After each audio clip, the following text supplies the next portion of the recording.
Chairman of commissioners here present, all protocols.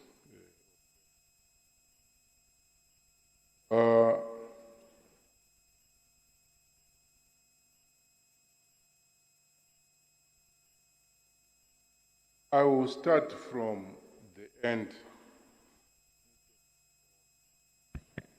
the beginning.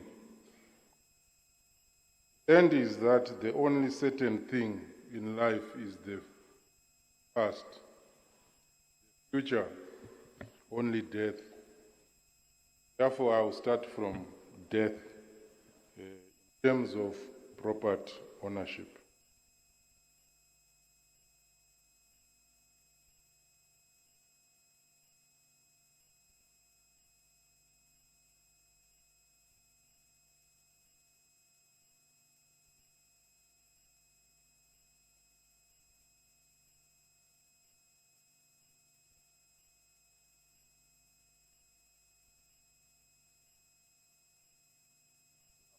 One, two. Thank you. It's good that we have been lectured on estate planning. Let me talk to men first. I have talked about death. Estate planning, marrying young women when you are old is not estate planning.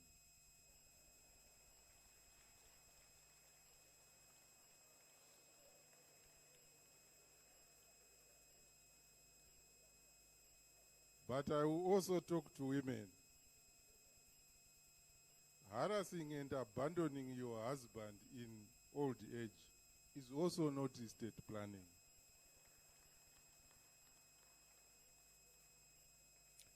And I will talk to both genders, hoping that the other one dies first is not estate planning.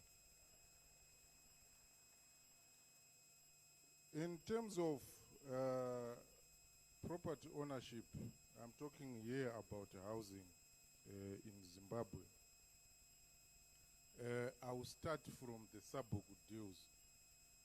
Ownership in rural areas is recognized at law.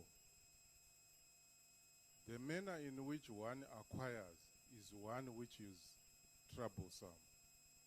Under the Traditional Leaders Act, there is a properly laid out method of how you end up wamu village masoshe wapuwa pakope kugara.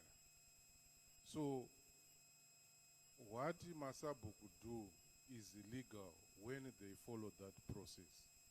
And your tenure is very secure in that instance.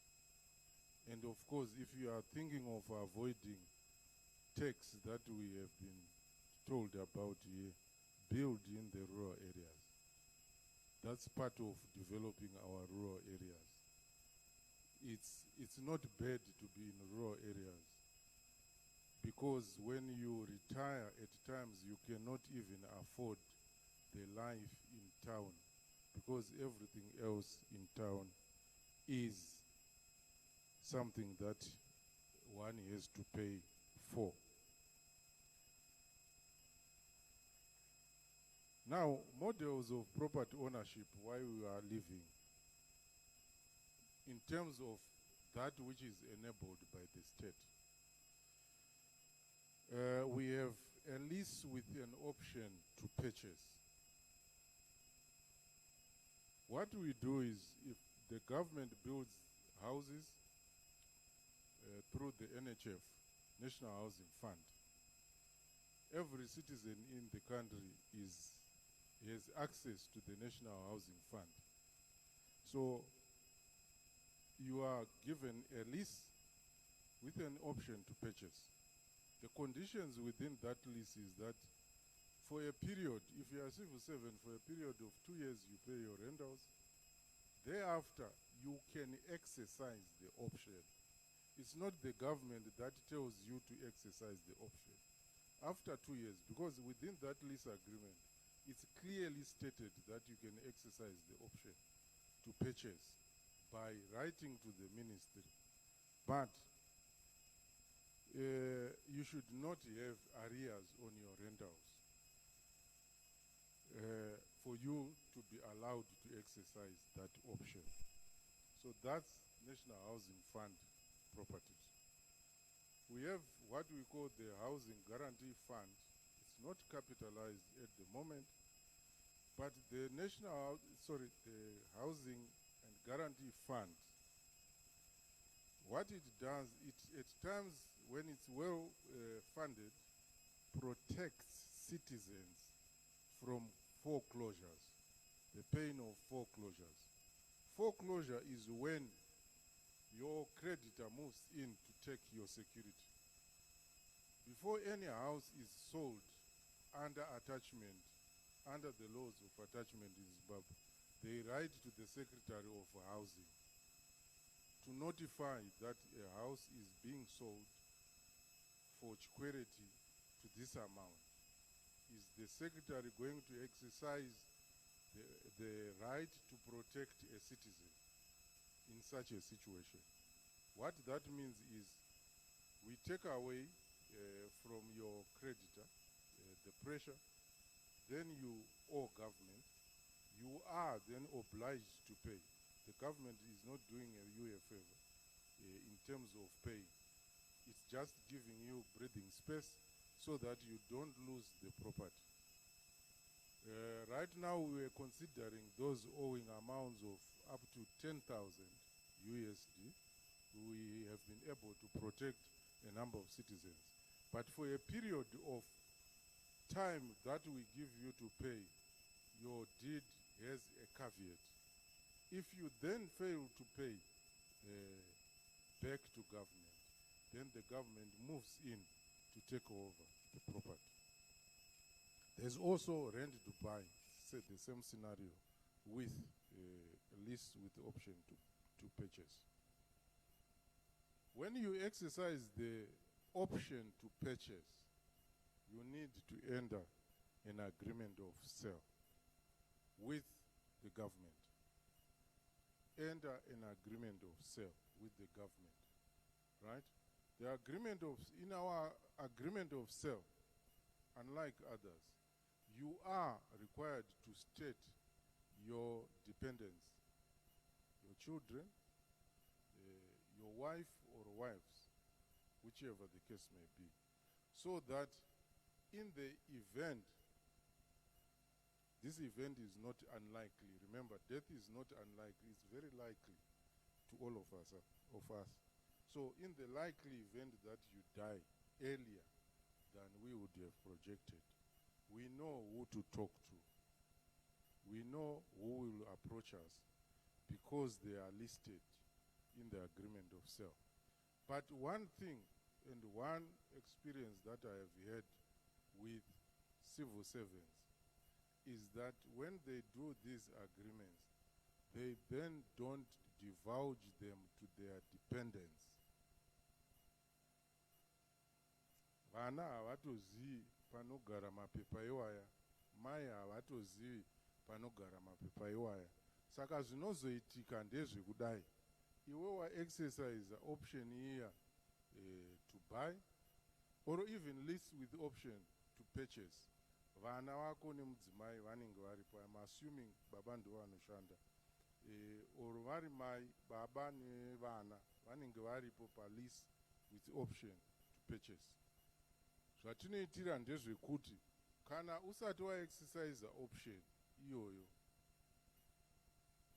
vasara vako vanogona kui-exercise because iri mu-lease with option to purchase. In your agreement of sale, zvinoitika kazhinji kana musina kunge mataurira vasara kuti mapepa ari pai, ivo vanenge vasingabhadhare zvamaifanira kubhadhara pa-agreement of sale. After a period of about 6 months, totanga kudzingana nevasara vako vaya kuti hamusi kubhadhara, mune chikwereti. Zvinove zvinhu zvisina kururama, zvinoratidza kuti wanga usina kurongeka.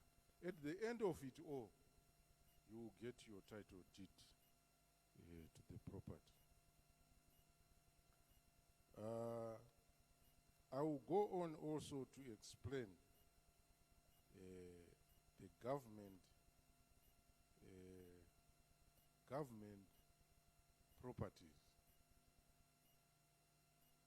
where civil servants are privileged to be accommodated during employment. This is employment-tied accommodation. For those in Harare, Francis flats, those are government properties. In other words, they are state houses. The only nomenclature is that we don't call them that because we have a pronounced state house, but they are state houses. They are not for sale. You cannot give them in your will to anyone. In my experience, I have, I think Friday last week, I received an 8-page document of someone's life history. Stayed in government house for 32 years. And these are the survivors now saying, Baba wedu 1, wakaenda kuhondo. Baba wedu 2, wakashandira hurumende for 32 years. Tagara mumba imomo, vamwe vachiti isu takatozvarwa tiri mumba imomo, saka tiri kuda kuti mutipe imba iyoyo. Estate house hatikwanise kuipa regardless of the history of someone. So we need to be very clear with our dependents kuti imba ino iyi ndeyehurumende. Kana indikabuda basa, kana kuti ndikafa, muchaburitswa mumba munomu. Kuti vagare vazviziva. Nekuti hadzitengeswi. Thank you.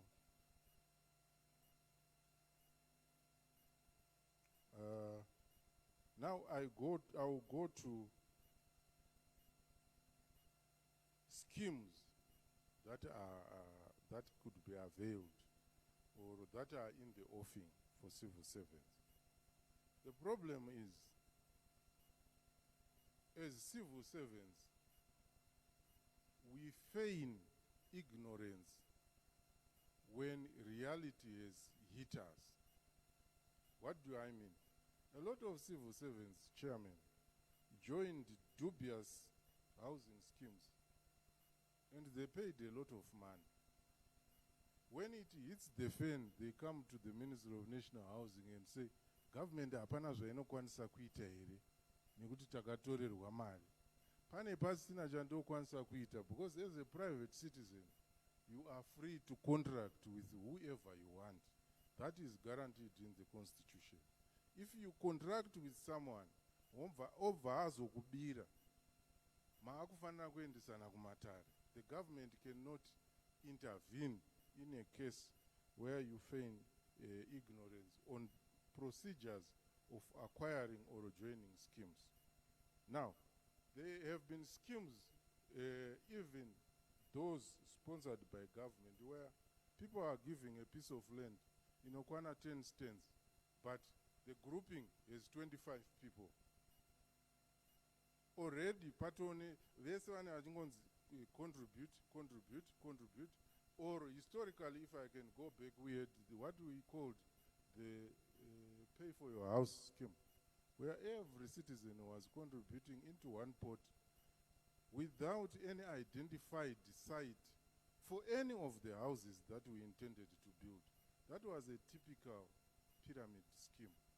And like all pyramid schemes, it collapses. When you join schemes, know where the houses, the stands are going to be built, the numbers of the grouping, whether those stands correspond to the number of the grouping. And we are saying each site must have an independent account of its own, rather than to pool those resources together, so that the members know each other and they know what they are contributing towards.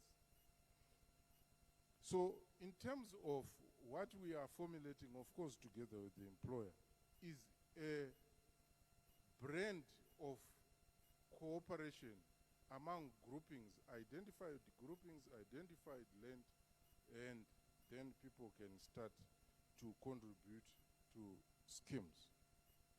But at the same time, because land is finite, we are also saying, let's go up. The problem with my generation is we grew up in ultra low density areas. I grew up in the rural area. So taitofamba kuenda pa next door. So I still want to enjoy that same environment. But it cannot continue to happen, right? For instance, I always give an example. We can and we shall be, if we don't change course, be a hungry housed nation if we don't change course. For instance, when we took over Gletwin and established a settlement there, Gletwin was the #1 producer of potatoes in this country. And if you go back, when we converted it into housing, that's the time we started importing potatoes in Zimbabwe. So this expansive way of doing things is wrong. That's why we are now saying, let's go rural. There is nothing wrong with you owning a house in rural areas, especially in retirement. The biggest problem, Chairman, is that civil servants are used to a hierarchical arrangement where they become antisocial, and when they retire and go back home, they don't fit in because they move with their status, and therefore they feel to be above everyone. They become very lonely, and that loneliness leads to boredom and ultimately depression and death. So the other part of the training year retirement is to be social, to be able to be social. The status that I have as a secretary is an organizational given status. When I go back to the community must then accord me the community status because I'm the Syrian government.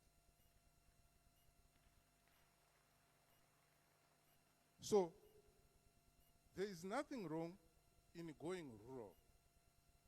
Most of us have farms, but we are still striving to be in Harare.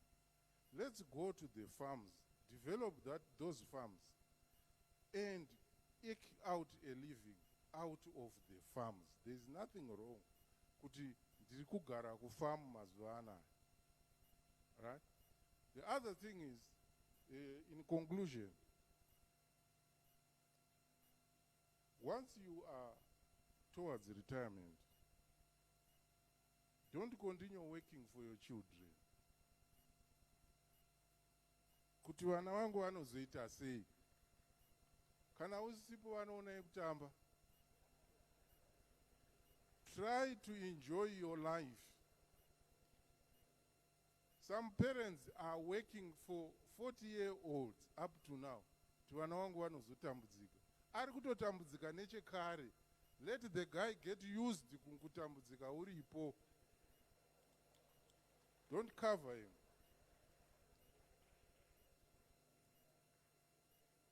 Let's try to enjoy our lives. Let's not try to buy a Mercedes-Benz when you are 65. Because one, you are losing coordination of your own limbs. You can't enjoy it because you can't go the speed that it wants. So better be in your pickup, taking your tomatoes to the market, go back home, enjoy yourself. At least try to enjoy yourself. Because kana vana vatotadza kurairika uchiripo, havarairike nekuti wafa. That's it.